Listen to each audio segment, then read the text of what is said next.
Hello and welcome to the France 24 interview. Our guest today is the first Vice President of Afghanistan, Amrullah Saleh. He joins us from Kabul. Thank you very much for being on the show today.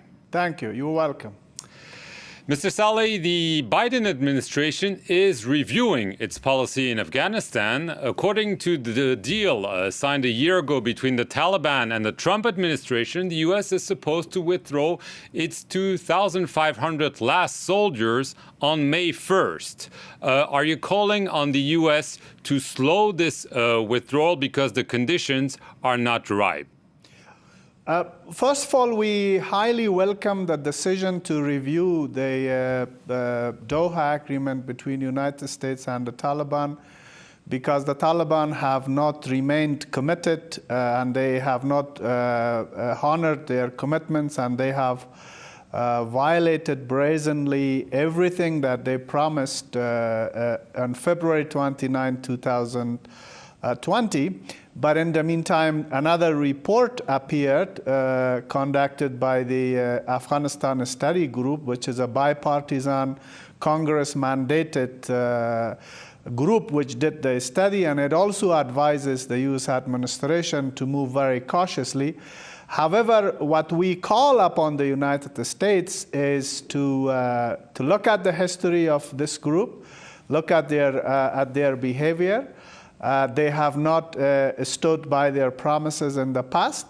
And I would say the United States national and security interest would not allow an exit without putting verification mechanisms in place to ensure that Afghanistan does not become a safe haven for terrorists. And Taliban have not separated themselves from Al-Qaeda and other global terror outfits. Are you calling on the Biden administration to simply abrogate this deal? Because you're saying the Taliban are not up to what they promised they would do. So are you calling on simply the Biden administration not only to slow the withdrawal, but to ditch the Doha Agreement? Well, I'm not making any unnecessary call on anyone. I'm saying United States is our core ally, and they have been very generous with us over the past 2 decades, and they still have a footprint in Afghanistan. All I'm saying is no one in the United States can come up and solidly say that the Taliban are no longer a terrorist group and they are not harboring other terror groups. All I'm saying is our international partners need to listen to their intelligence services, need to listen to the think tank communities, to the strategist community of their own countries. As far as we on the ground see, the Taliban have not changed. They have not honored any of their commitments made on February 29, 2020. Are they still linked to Al-Qaeda? Because this was one of the conditions, that there were severe ties with Al-Qaeda in addition to a reduction of violence, which didn't happen, obviously. Well, let me quote United Nations' latest report on Afghanistan. The United Nations has come up with a report which they have managed to corroborate. Shows that after February 2020, when Taliban committed not to host the Al-Qaeda, they still had Al-Qaeda operatives in their ranks, and 3 Al-Qaeda leaders were neutralized in November 2020, months after they had promised to separate themselves from global terror networks. And also UN estimates that today, as I am speaking to you, at least 500 foreign terrorists, largely affiliated with Al-Qaeda, are fighting alongside the Taliban in Afghanistan.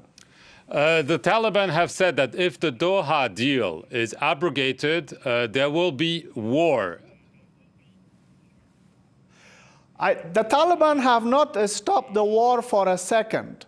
The only recorded ceasefire they had was in 2018. Since they have not stopped killing for a second, for a day, for a minute.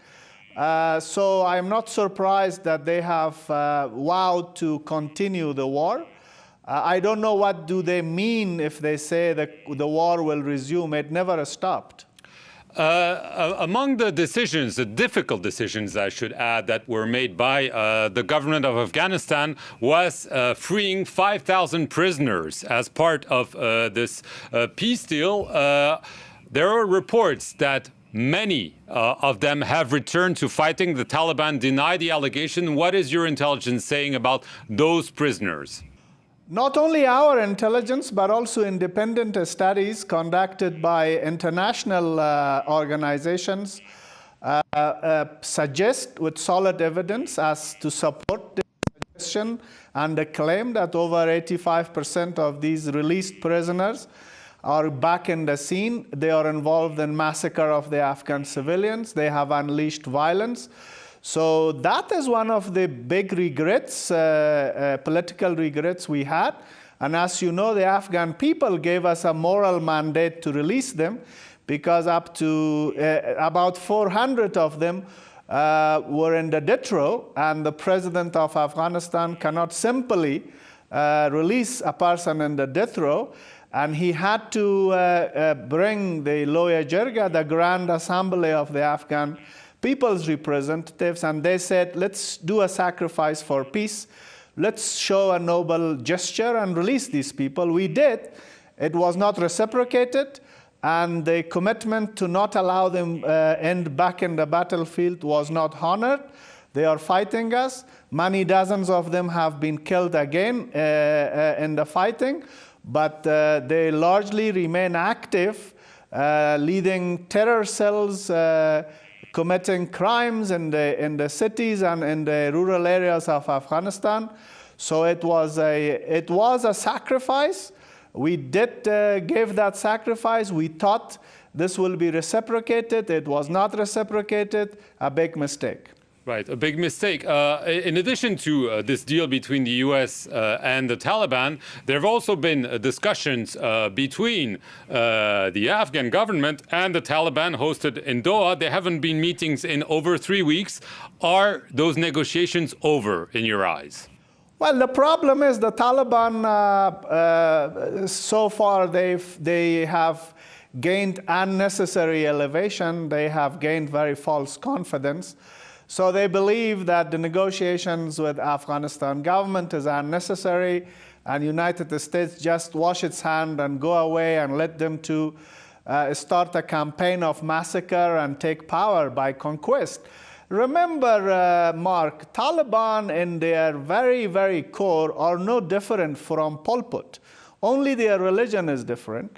Their behavior is nothing different than Pol Pot. They don't believe in inclusivity, they don't believe in pluralism, they don't believe in engagement with the communities. So therefore, they have a very wrong impression and understanding of the Doha Agreement. And we have to bring them back to the reality, back to the ground, and tell them you are a group, you are not a state. You are not even a dominating group. And I think the wrong way of negotiating with them gave them unnecessary and false confidence. When I hear Mr. Saleh, I mean, the logical thing would be for you to say, let's stop talking to the Taliban and fight them. The U.S. should stop talking to them. The Afghan government should be talking to them, should stop talking to them. Why not say it out loud? Absolutely not. No, absolutely not. All I am saying is, let's take the reality into ground and treat it as a reality. I am saying we are ready to talk to the Taliban to pursue a political settlement, to pursue a negotiated settlement. All I am trying to prove to you that we are not the guilty part. We are not the sinful part. They are the guilty. They are the sinful. They have abandoned the negotiations table. They are the ones who are massacring members of this civil society. They are the ones who are gunning down journalists in order to silence the broad support for the system of republic in my country, I had to prove to you that despite giving all these sacrifices, we remained a straightforward and committed party to the negotiations. Just a last question. The U.S. Special Envoy, who was in charge of the negotiations with them, Zalman Khalilzad, has been retained by the Biden administration. Is he still the right man to negotiate in Afghanistan? Well, we as the government of Afghanistan, we look at the United States as a country, as a state, and we respect their policy. We do not necessarily find it wise or suitable to comment on elements. The Biden administration's policy on Afghanistan seems sound, it seems deep, and there is respect.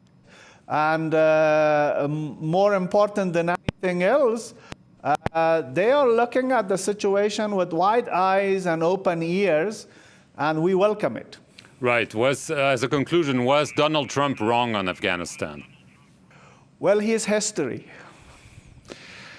Mr. Saleh, thank you very much for your time, and thank you for watching this edition of the interview here on France 24.